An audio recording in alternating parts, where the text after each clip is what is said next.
Good morning, good afternoon, good evening, depending on where you're joining us. I've seen some people chime in there from all over the world here, so that's exciting.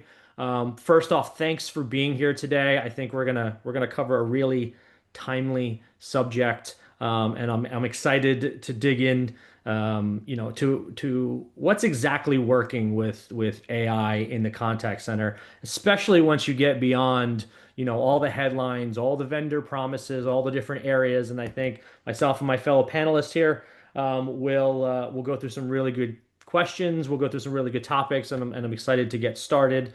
Just as a reminder, this is being recorded, so if you don't want to take notes, if you want to listen to it afterwards, you will be able to receive it. And more importantly, if you have questions, please put them in the chat. We will address a bunch of those at the end. So please, any questions that you may have, do not hesitate to put that into the chat. First off, I'll introduce myself. So, Mike Ciancio, CMO at Centrical. For those of you who may not know who we are, Centrical is a performance intelligence platform for frontline teams. We use AI to identify performance gaps in real time, and we deliver personalized learning, coaching, motivation exactly when your people need it and where they need it, whether they may be in sales, service, or in the field. I now have the pleasure of introducing my fellow panelists here and fireside chat attendee. Joining me is from TP, Paul Joustra, who is SVP of Transformation and most recently new author of the book AI Will Replace You, available on Amazon today. Paul, could you just give us a little bit about yourself and a little bit about TP?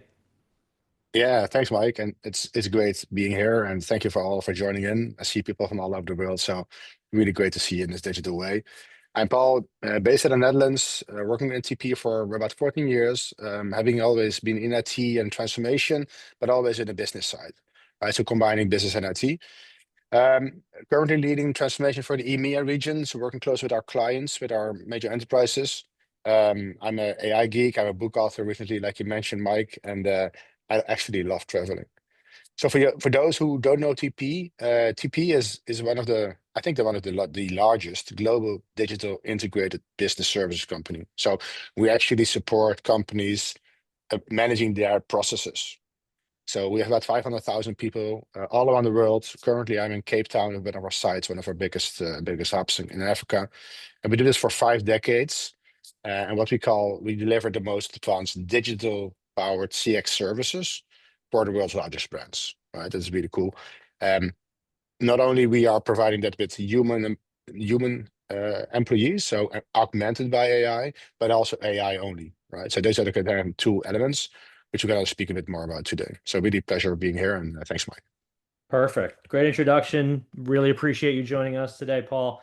I'm going to stop sharing so everyone can see our faces, and we can kind of go through, the overall topic. Now, first, I kind of want to, set the tone of the conversation, the book, if you will, before we get into the individualized chapters. So we've all seen the hype cycle, right? Every conversation about contact centers seems to start and end with AI in some way, shape, or form these days. But what I'm hearing from CX leaders and conversations that we have at Centrical is that the real challenge isn't whether to adopt AI. I think we're all on that perspective, regardless of hype. But it's more important to figure out which AI investments actually move the needle, more so on performance and CX. And then how do you prove that value to the C-suite, right? Another aspect. At the same time, you have frontline teams who are navigating rapid change, right? It's constant evolution of what they're doing. And the skills that they needed 6 months ago are already evolving. So you can think about an everyday day in the life of a frontline employee and what that looks like. With that comes a lot of anxiety, right? Especially around what does AI mean for their role? What does it mean for their future roles? What are the skill sets that they're going to need in order to be valuable to the organization going forward? And I think, frankly, your best customer moments, right? The ones that build loyalty, they drive retention, that still really depends on an empowered, skilled workforce that we're all trying to, collaborate around. So what I want to do today is really just cut through that noise, right? I want to get to the bottom of it with your experience, our experience, And I want to start to share what we're seeing work actually in the real world, not on a slide, not in an advertisement, not in a, not on a billboard, but where AI genuinely improves outcomes in the contact center. More importantly, how do you build that case to get buy-in at the very top level all the way down? And how do you keep humans at the center of your strategy while leveraging AI to make them better? So, with that context, let's kind of get into that first question you and I were talking about backstage before we got in here, Paul. So, yeah, AI is everywhere. No one's going to deny that. Where do you see the biggest gap between hype and the actual impact in today's contact center? Yeah, thanks, Mike. I think it's not just the contact center. I think the hype, you see it everywhere. I'm a heavy user of LinkedIn. I see everywhere on LinkedIn a lot of hype and buzz. And it's not just me seeing it, right? So there was a recent research from MIT 2025. I think it was in August, Hmm. right? They have quite a bold statement. 95% of the organizations are failing with deploying Gen AI. So 95%. So only 5% of organizations have been successfully implementing generative AI with a proper return on investment or a proper business case, right? Right. So that's quite remarkable. So if we, and that report, I would definitely advise everybody to read the report. It's available online. But the key findings that they stated is that there are four main things why companies are failing. One, tools don't learn. So they had to deploy a solution. They don't get a kind of feedback loop about the preferences. You don't adapt it to your processes, and you also the tool doesn't improve from experience. Right, the 1,000th customer gets the same experience as the first customer, so it's not iterative and not learning. That's one of the key findings. So Mhm. think about how you can create a kind of feedback loop to improve, and human can help to kind of that learning mechanism. The number two finding that they got is no workflow integration. So it means these 95% of the companies, they don't embed this into the day-to-day workflows that employees are handling for you as a brand and that customers are going through when they order stuff or when they want to file a complaint or whatsoever. So that's number two, there's lack of workflow integration. And that's why you're only maybe solving a simple task within a flow and not the end-to-end flow. Right? Mhm. Um, Number three is their finding is that a lot of companies are starting to build instead of buying or partnering with an IT organization, right? As such, everybody can go to say Microsoft, Google, or Amazon, download a kind of agentic AI platform and start doing some pilots and doing some demos, but that's not really scalable, right? So they see that internal builds fail twice more than using an external partner with an end-to-end solution. And then the Mhm. last one is the investment focus, right? So uh, there is 70% of budgets go where AI is visible, so sales and marketing, not where it's the most valuable, like finance, operations, procurement, etc. Right? So Yep. there is the wrong push for pushing AI in companies. So that is kind of saying a lot, right? So despite the massive investment that we see, 40 billion yearly investing in AI, and it's only growing, only it's a fractional outcome out of that kind of investment. Yeah, and I So think it's hard to measure that, right? We talked about how to build that case specifically for the executives kind of all the way down. And the first point you made there really resonated with me because Centrical specifically too, we talk a lot about the feedback loop. There's a lot of point of sale solutions out there that are siloed, right? There's data across all different types of aspects, and we'll get into that in some of the later questions. But if you look at that feedback loop, that constant understanding, the voice of the employee, how is that working, what's working, and providing more personalized experiences goes a really, really long way. And AI is really, really good at it when you're bringing in the right types of data and integrating it into a platform that you can use holistically across that entire journey, right? From the point of them onboarding to the point of where they're proficient to the point where you're doing continuous performance reviews. And I think that kind of slips into the next question that you and I were discussing too, that when you look at organizations, because there are some that are getting it right, we know a lot that are failing in AI, and there's the MIT study, I think, is a great example of, the build versus buy mentality of AI right now. But the organizations that are getting AI right now, what are they doing differently versus the ones that aren't doing it correctly? yeah, I think in the end, so for me, AI is it's not a purpose. right? Hmm. AI is an enabler to optimize a certain process or a certain behavior, right? So that's the key thing.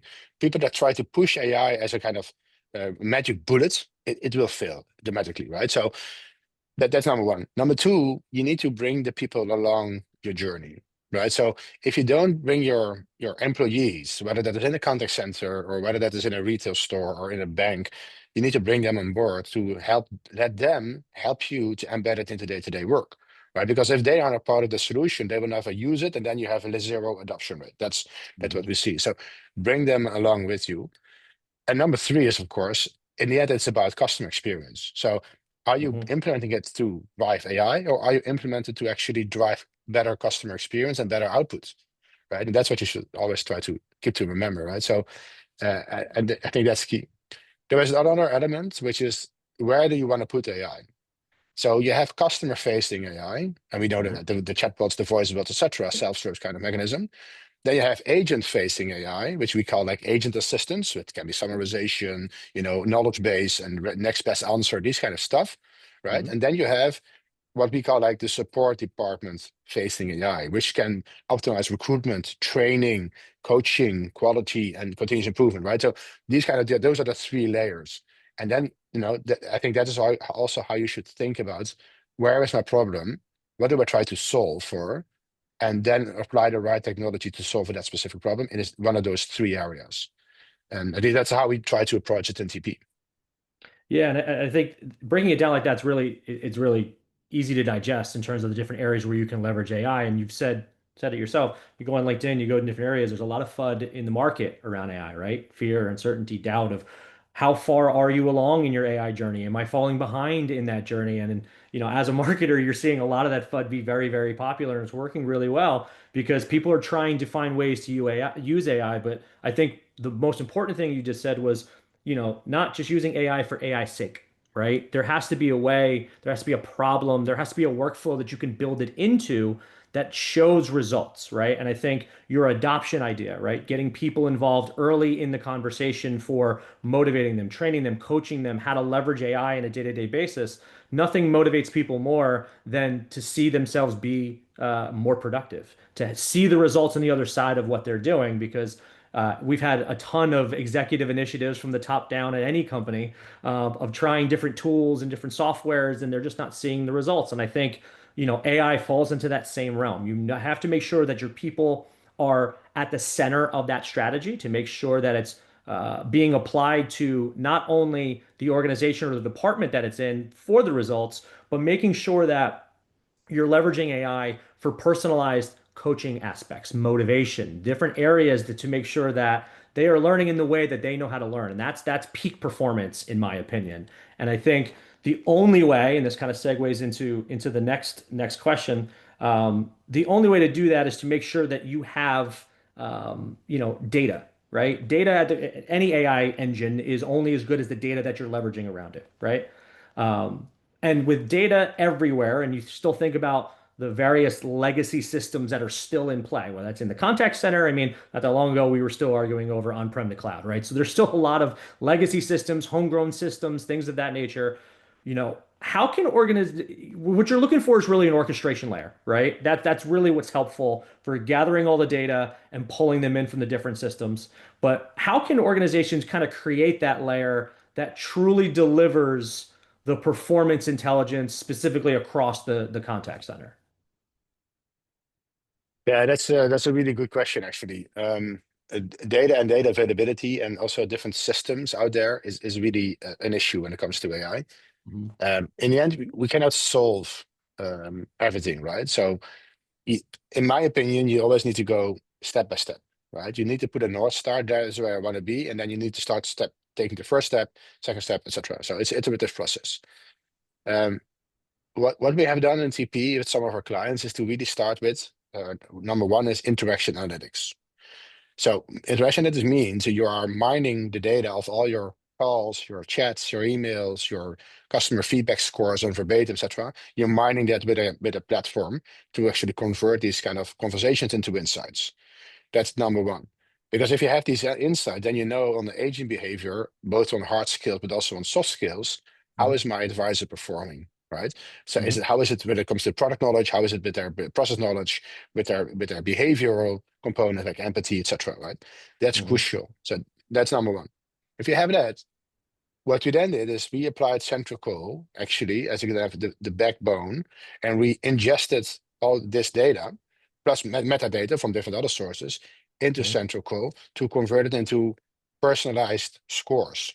So now what you then can do, you can have actually insights on HT, but also what are the drivers for HT, what product or which service is actually impacting my HT. So you can Hmm. create better insights. What is this driving HT and which employee has an issue with what type of calls, and Hmm. how to improve that by using micro learnings and quizzes and and coaching sessions. So that's the middle layer, right? And then what we on top of that did is we are leveraging now what we call AI coach. So instead of doing the old way of role play exercise, right, with your team leader, it's kind of a boring process. It's time consuming. You do maybe 5 or 10 calls, and then okay, go to production. Now we use AI role plays where you can actually train with an avatar, and that you get Hmm. instant feedback about how you perform. Not only Hmm. during nesting, but also during continuous, operations. If you see a dip in empathy, for instance, we are putting some, putting some AI role plays in with a focus on empathy. Right. So this is kind of end-to-end leveraging AI in the end-to-end employee journey to drive employee performance. Right? Because then you really can focus on, hey, who are my outliers, and not generic, but on a specific point where they are going, down in the target perspective, Hmm. about HT or politeness whatsoever. Then you push learnings, micro learnings, quizzes of this kind of AI role play, and then you see the result of that coming up in your trends. And then you gamify that, you make it fun to actually excel in your performance. And you see that the entire team is moving more to the high performing kind of area Yep. in your stack ranking. And I think that's so data, yes, there is still an agent on average, maybe between 15 to 20 different systems that he touches a day. We don't have to give all the systems. We don't have to need to use all the data from all these systems. Hmm. Let's start with the basics with our interactions, right? Because we cannot solve the world, right? We don't own the systems.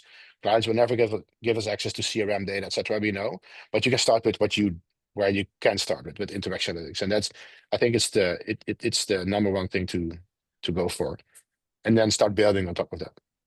Yeah, and I think there's a lot in there to unpack, and I think there's a few things I took from that. One is the importance on soft skills, right? I think we all know that the differentiation in a lot of things, especially inside the contact center for an agent, a lot of the routine stuff, reading from an FAQ and all the automation, there's tons of automation up front that are going to take that aspect of the position away. They don't need to spend that time, and obviously it's a waste of, it's not great ROI for them to spend that portion of their job dealing with things that can be automated.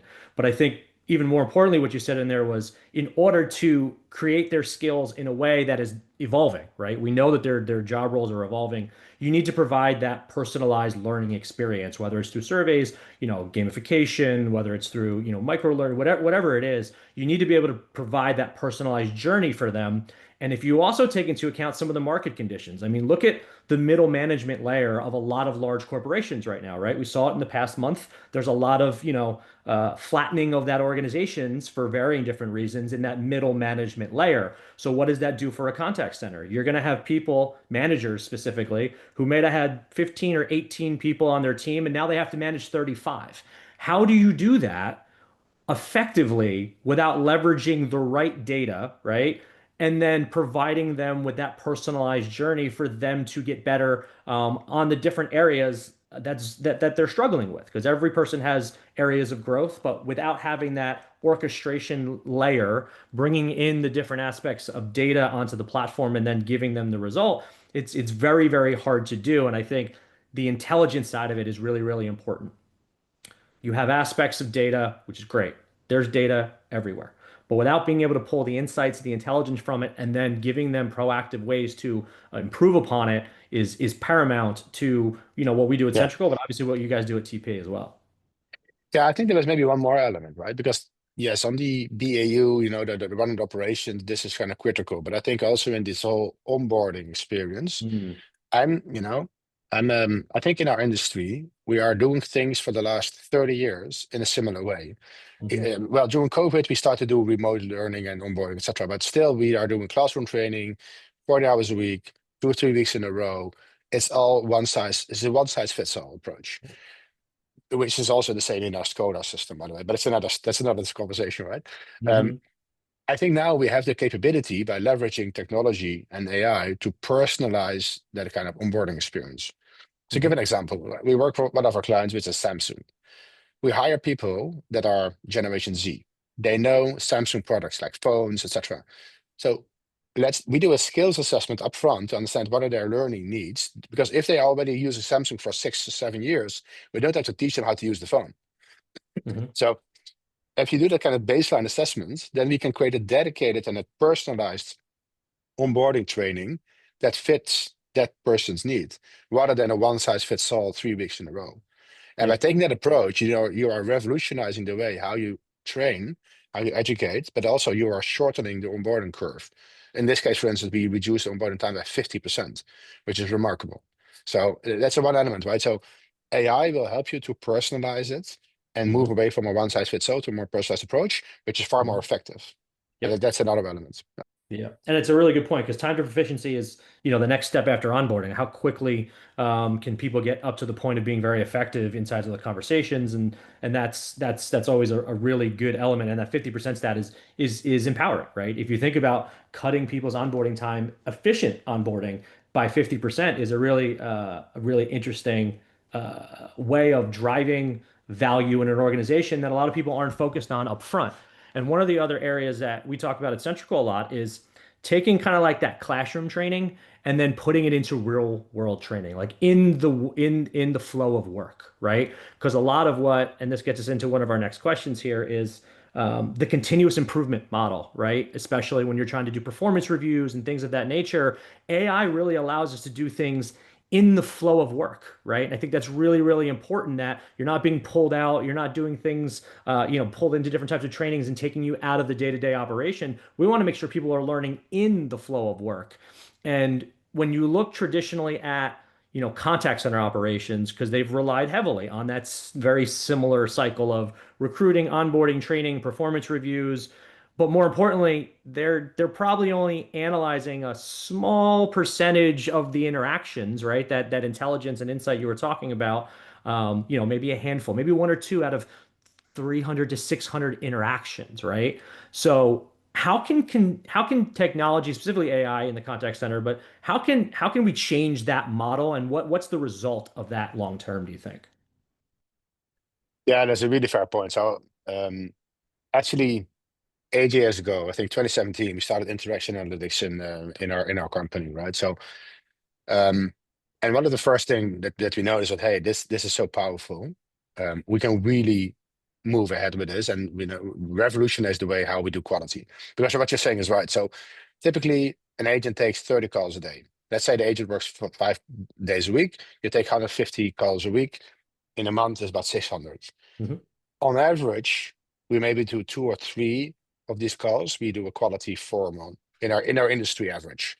Yep. So it's like 3 out of 600. And then we say with our statistical model, etc., this is statistical relevant. I say it's not irrelevant at all. It doesn't make Hmm. sense because you only do a really small sample. It's not saying anything about the other 597 calls that the person is doing. Hmm. And now with this AI, because without increasing cost, it's rather reducing cost. You can now do 100% of all your interactions. You can analyze them and score them. Right. So the technology is there to do this. So instead of having QAs with the headset on, listening to calls, and then filling in quality form, assistant can Yep. do that now for you. And then the quality analysts are now becoming more quality coaches. So they Hmm. use these insights, whether they use Central Core or not, to actually drive performance, right? And when you have Central Core, of course, then like I just mentioned, then you can connect these two systems and to really elevate the experience. And I think that's uh, I would have expect actually that the industry was moving faster, right? Because Hmm. we have started with this 2017, 2018. It's still a bit in the industry. It's kind of unique if you do this in a fully automated way and for 100%. But I think it's getting more traction now. Last year, I see it with our clients, and I'm really happy to see that, right? Because then you move from a sample size control to 100%, and you focus on the outcomes rather than doing the quality form.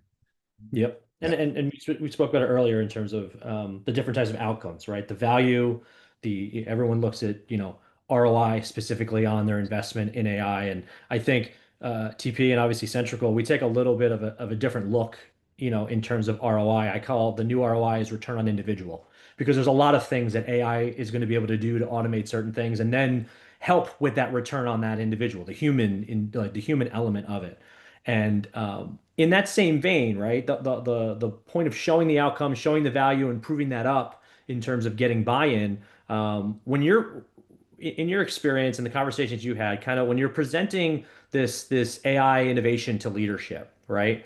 What what are some good metrics or proof points that kind of resonate in those conversations that you can lead with, that get buy-in at the umbrella level, right? So that everything is then installed specifically across the organization instead of different pockets, which at that point creates even more silos. So it's best to kind of get that buy-in and then kind of build down from there. Yeah, so in our industry, attrition, so churn from employees is a really big thing, right? So because it's the attrition which you need to backfill, but also there is talent but which you have invested a lot of time and money in, which is actually leaving. So if you're able to reduce attrition, then also you are keeping a higher tenured population, which is usually giving a better quality, right? Mm-hmm. So that is, I think, one element which is really where we have case studies where we are showing by applying all this kind of technology, we are actually generating a better or lower attrition and so a better outcome, right? That's I think that's one element. And again, it's not just about the technology; it's about embedding this into your day-to-day process. It's also embedding this with the right team, right? Because you are moving people from doing the transaction monitoring to quality coach, right? It's a different skill set. Mm-hmm. Um, so attrition is, I think, one of them. Of course, NPS, CSAT are always always the case. Mm-hmm. And being able to do this for 100% of your conversations, of course, is essential, right? They see the value, not just for employee experience, but also for Mm-hmm. voice of the customer, product insights, marketing insights, and all that. Yep. Yeah. Yeah, and if you look at the different insights that are there, if you look at attrition, I think attrition has always we talk about attrition in the contact center for decades, right? Now I think it's a little bit different types of attrition, right? I think there's a skill gap that is evolving very, very quickly, and we talked a little about that in the introduction around the anxiety of leveraging AI the right way. But even more so, I saw a stat most recently, which kind of speaks to your point that attrition is still actually increasing. We think it's getting better, but actually AI sometimes can exacerbate that problem when it's not leveraged in the right way, right? When it's not installed with the right data, when it's not used holistically, when it's not used to provide personalized learning. We're seeing attrition in certain aspects become higher because the frustration with trying to leverage AI for the sake of AI can really be a huge gap in your own performance, let alone the value that you're trying to provide to the overall company, and it's even more so to the customer experience for the customers that you're talking to. Oh, I didn't realize we're running on time here, and I want to make sure because I got lost in the conversation. No Um, worries. we talked a lot, and I'm seeing a bunch of questions come in too that I think are really relevant. So I want to get to some of those too. Um, let's talk a little bit about future. We talked already a lot about where AI is, how organizations are getting it right, how they're getting it wrong, the changing of the playbook, right, in terms of operations and changing that cycle. But how do you see the role of the contact center evolving over the next few years, kind of as AI becomes more deeply embedded in that overall operations space? Yeah, so it's quite interesting. I'm currently in Cape Town. We are organizing a client visit, and we moved from naming it contact center. We are now customer value center, right? And that's the role that I see happening in our industry. So we are instead of a cost center, we are being perceived in some of our operations as a value center. Hmm. Because in the end, um, big enterprises see that we are handling their customers on a day-to-day basis. We speak with their customers, right? They don't. So we do that. So there's a lot of Hmm. value in each conversation. Maybe not an all, but yes, you should automate them, right? There is no value, like where is my order? How can I return my parcel? These kind of basic questions. There is maybe no value from a human to bring. So let's try to automate it. However, there was a lot of untapped value in conversations where we actually can bring maybe more value, loyal customers. We can increase customer lifetime value. We can even drive revenue, etc. And I think Hmm. that's a shift that we are seeing. So we're moving from a cost center to a value center, Hmm. and AI is fundamental in that, right? Because AI can actually, like you mentioned, right? So low value interactions we can automate, but AI can support our employees in doing a better job, right? Um, we are working for some large banks where, and within banking, especially in Europe, there was a lot of compliance and um, vulnerability in customers, right? Which we need to address. So if there was a vulnerable customer, let's say a granny of 85 years old, that's calling about a problem with her banking mobile app, our Hmm. advisors need to understand that that is an older customer and need to really help her, explaining the mobile app, etc. Right? That's what we call vulnerable customers. In the UK, it's a really big thing. So now these AI models can tap into the conversation and give an alert, also looking into the CRM system real time. Hey, this is Yep. an elderly customer, so please help her do a screen share to guide her through the app, explain her, etc. So take her by the hand and not try to rush the conversation, right? And that is where AI can really be a help. So in elevating the quality, elevating experience from the employee, but also for the customer, and moving into kind of this value center. Um, and of course, the last part is fraud. Fraud is a big thing. AI is also being misused a lot for Hmm. fraudulent activities. We all know that, especially in fintech and the BFS space, and even in Yep. insurance. Hmm. AI can help to alert, advise, hey, there is a potential fraud in here. Please Hmm. validate, so and then do some additional checks before you make the transaction, for instance. So I think it's yeah, I don't believe there is a future of a customer experience center without AI. Hmm. It will be embedded everywhere, but it's not saying that it will replace the interaction, by far not. Um, what we also see from some of the analysts like Forrester and McKinsey, that Hmm. the amount of interactions are growing in the next years, Hmm. similar to what we have seen in the launch of social media and before that in the launch of internet, right? So Yep. before internet, everybody was claiming so people were only calling. Then there was Hmm. internet, oh, nobody will call again. Well, guess what? People are still calling, still 60% of our volume. I Then agree. social media was launched, right? And then people said, hey, well, now really, people will never call again because they can use Facebook Messenger or Twitter, whatsoever. It's Yep. still being used. So there is more volume because it's becoming easier to connect with your brand.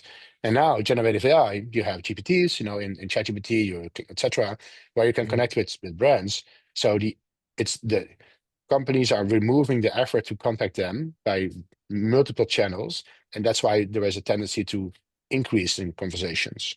So I believe that AI is fundamentally will be an enabler rather than Hmm. a disabler for customer experience. Yeah, and I think you hit the nail on the head there. I think one of the questions that came through, and this is a good segue into some of the questions I see in the chat here. We were talking about AI handling some of the low intents versus, even the next best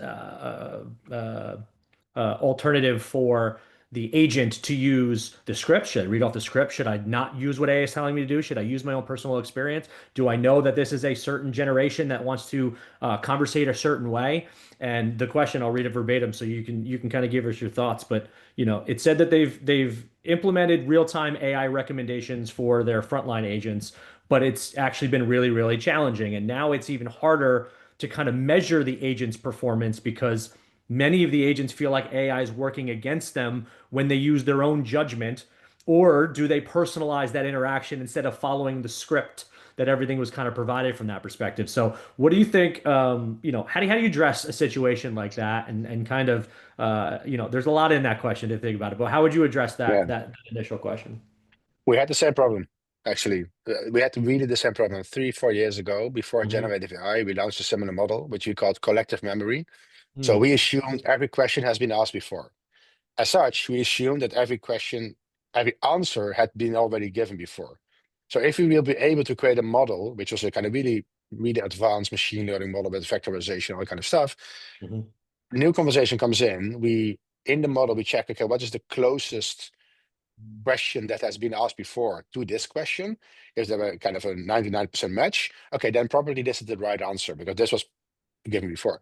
We used it, but our agents didn't like it at all. So we were in a room with data scientists. We were really conceptually building this, and then we integrated into a tool.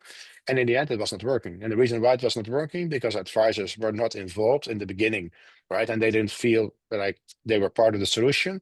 And also they got pushed with kind of, you should say this, rather than them taking the liberty to create their own, personalized message, etc. So Yep. in the end, I think after 9 months and a lot of work, we had to shut it down because it was not working. Exactly like you Yeah. say, because advisor didn't like it. So what we now try to do is that bring the advisor along and giving them the option, right? If they free type or copy paste and maybe adjust it, that's fine. But use that feedback also to feedback to the model, right? Because Mhm. in the end, you want to build an AI model to also be able to, drive self-service, right? But you want Mhm. your advisors to train and validate an AI model. And I think that's key. That's one of the key findings, like also from the MIT research. So that feedback loop is essential. Yeah, and we've been talking about that for Centrical for some time now because the workforce is evolving, right? That feedback loop becomes even more paramount when you're dealing with the human performance, right? If it's an agent side of the contact center or an actual AI agent that is handling that conversation as well, right? It's the mirroring of human plus AI agents, and that feedback loop it needs to resonate not only into the different types of LLMs and the data that it's pulling from specifically for the AI agent, but also that the human performance is there because both now are becoming your brand, right? That's the experience you're providing. So it needs to be consistent and it needs to be, it needs to provide the value both whether you want to talk to someone that's not a human or someone that's actually one-on-one trying to solve your problem. So that feedback loop is paramount. And we've seen that and what we've been building inside of our platform to try and train both of those aspects because your brand is only as good as the last interaction that you've had with that customer. And you need to make sure that it's very, very consistent. It's also very, very valuable of their time. All right, one or two more here that I saw come into the chat.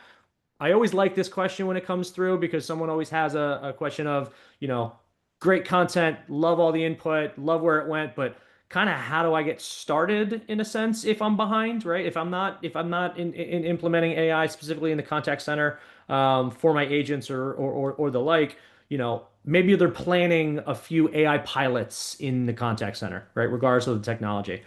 But like, how big should that pilot be? How do you show the ROI? How long should it run? Kind of tactically, what have you kind of seen from TP's perspective or yourself? Yeah, that's a great question. First of all, I think you should work with the people that are really the front runners, right? So Mhm. if you have let's say a team of 100 people in total, take 20 that are really the future thinkers, right? You want to have creative people, but also a bit of the critical mass, so critical Mhm. people that can provide feedback to help you to shape the pilots. Then we usually do A/B testing, right? So it's kind of simple. You have the performance before the pilot, and then from the two teams, right? So what is the performance on HT, FCR, quality, etc. before pilot, and then during pilot for, I would say, 2 months to do a proper like-for-like comparison. Mhm. Before you then you say, okay, and maybe 3 months sometimes, depending on the complexity, because maybe you want to tweak a bit during the pilot. If you're then convinced in after 2 to 3 months, then start scaling it up. And yeah, I think that's the goal, the golden key that we try to use. Start with the pilot team, A/B testing, prove also to your management team, hey, Mhm. this is really happening. Because you Yep. can predict upfront, hey, we can improve FCR by 5%, but if you can Yep. really prove it in a pilot, then you can do the really ROI impacts with proper numbers instead of just gut feeling. Yeah, I think it's a really good approach because that ability allows you to build baselines, right? And like you said, you can't understand how well things are working or performing until you have certain types of KPIs, right? And I think KPIs are really, really important. And every company's a little different in what that measurement of success is for that KPI. So starting with a basis, starting with a foundation of what you're trying to solve for, what their base KPI is already, right? A lot of the time you're going into organizations that might not have a base KPI. They just have subjective ideas on what's working and what's not. But you need to be able to measure it and not only just to show the value, but also to see, where you might need to invest further into different types of use cases to see improvement in those KPIs across the organization. All right, a few more minutes here. I have one more question that I think is useful as well because timely in terms of not only the title, but this is a very coincidental question. We talked around the agent assist perspective, right, before, which was, AI use cases for efficiency, call summarization, things of that nature. But even more so, if you talk about the operation side of it, how do you make sure you're not losing the human element in the process? Specifically, when you're trying to build different types of workflows, you have operations people involved, you have agents involved, you have management involved. What's your best advice in terms of not losing that human element in building out this process? Yeah, so the best operation that I have seen where we have deployed kind of advanced solutions when it comes to AI or technology whatsoever is where the technology being owned by the operational leaders. Mm, So in our case, an operations director has a team, a content center manager and ops leaders, but also transformational people, data analytics people, the whole content owners and content creators for, let's say, for Central Co are all in that team. Because I mm, don't believe in a kind of IT team doing all that kind of stuff and then pushing it to operations to be implemented. It should come from the operational team itself. And mhm. so that also means that you will create new roles and you're creating new opportunities for people to actually grow because you Yep. have conversational designers, you have content trainers, you have whatever, a machine learning model trainer whatsoever, right? So and that's about kind of interesting. So the human in the loop is essential, but in the end it's also operations that should own and drive this change, and it should not Mhm. come from a separate transformation or IT function within the company. um, yeah, that's what I want to give as a kind of advice. Yeah, and even from a third-party vendor perspective, being involved in this for a long time, I think the value of like a customer success team and implementation team from a vendor perspective speaking $100%. is Yeah, critical in terms of how yeah, things are set up correctly, the management of expectations to understand what you're trying to do and how do you implement that in a phased approach, or it goes a really long way in terms of not only the effectiveness of what you're trying to implement, but also the expectation of what you're trying to see, and then build upon that. So, just speaking from Centrical's perspective, CS implementation, everything is extremely critical to make sure that whatever investment you're making, with whatever vendor you decide to go with, is that's the framework. That I is agree. the I agree. differentiator, in my Yeah, and opinion, of a lot of different vendors. you guys work together with the operational counterparts, Correct. right? To actually connect the different systems, design the content, the microlearning, the quizzes, etc. And but we also train the advisors and train the team leaders how to use it in the day-to-day work, right? Yep. Because that's what you want to do. You want to have it at the heart of your operations and making it part of your day-to-day job. Yeah. Yep, absolutely. So we're running right up against time here. I'll give you another 30 seconds or a minute. Any closing thoughts? Anything you want the audience, if they didn't listen to anything in the last 44 and a half minutes, what's one takeaway that you want to leave with the audience before we depart? Yeah, so key takeaway will be let's stop using the term contact center. Let's move into the term customer experience center or even value center. Mhm. And let's not be afraid of AI. Let's see AI as an enabler to get there. Mhm. That will be my closing remarks because I do believe AI, many people see the risk, right, and the fear of AI. I see many opportunities and potential in AI for our Mhm. whole industry, actually. So yeah. Yep. Yep. And we're in the same boat. We see it, there's a lot of different events that have seen with the invention of different types of technology, right? AI is no different than we saw in the last 10 to 15 to 20 years. This is just going to get us to the perspective of being better, where it's going to become a part of your day-to-day lives more than it is, trying to make broader changes inside of the organization. So the ability for anyone to embrace it, to take in the idea of trying to right skill yourself in your own organization to make sure that you're learning what you can and leveraging everything around you will only make you better for that organization, let alone what the organization gets out of it from that value as well. So, Paul, I want to thank you for your time today. I really enjoyed the conversation with the questions. It seems like everyone else enjoyed the content, the different areas that we were kind of going into, and you can clearly understand why this is a very timely subject right now. And I would argue we could probably be doing this for the next 6 to 12 months, and it's still going to be very much a timely conversation. So again, Paul, thank you so much. I really appreciate your time. And Yeah. you have any Thanks for questions? having me here, Mike. Appreciate it. Yes, you as well. Anybody in the audience, if you have any questions, please feel free to reach out to Paul, myself.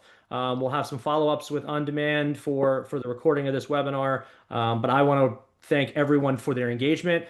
These things are always much better when people ask questions and they're involved, and I really appreciate that. So thanks again for your time as well, and hope to see you on another webinar in the future. Thanks. Thanks, Mike.